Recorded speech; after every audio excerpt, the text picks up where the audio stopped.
2002 সালে ভোটার তালিকায় যে পরিবারের নাম নেই সেই পরিবারের সদস্যই কিনা বিএলওর দায়িত্বে।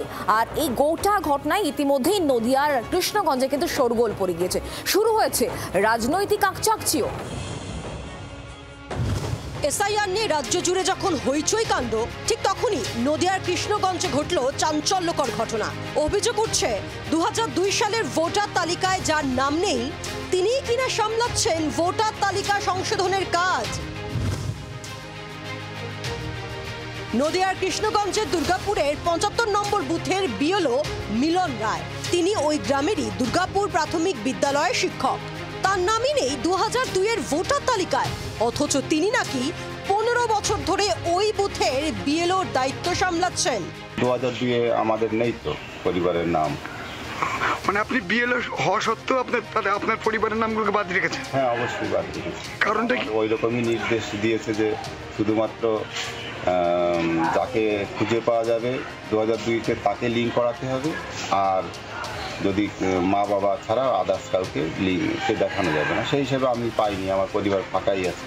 বিডিওকে জানিয়েও কোনো সুরাহা হয়নি, দাবি তৃণমূল পরিচালিত কৃষ্ণগঞ্জের প্রধানের। ঘটনা ঘিরে শুরু হয়েছে তৃণমূল বিজেপি চাপানুতোর। আমরা এটা জানিয়েছিলাম, জানানোর পরেও সেই বিএলওকে বাদ দেওয়া যায়নি, উনি বিএলওর কাজটা করছেন। এইবার আমাদের একটা সংশয় থেকেই যাচ্ছে, যার নিজের নামটা 2002-এ নেই, সে কি সার্ভে করবে আর কিভাবে করবে সেটা সবাই বুঝতেই পারছে কি হবে না হবে বিষয়টা নিয়ে।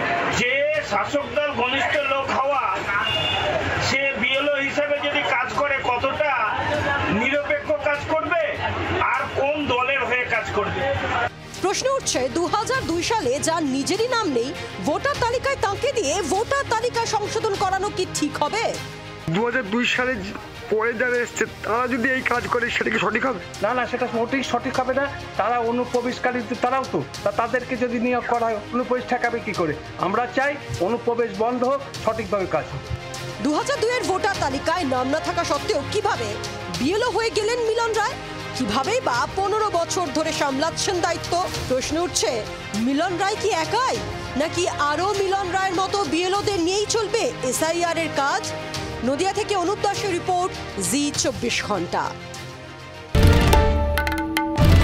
বাংলার আওয়াজ, বাঙালির আবেগ, জি 24 ঘন্টা।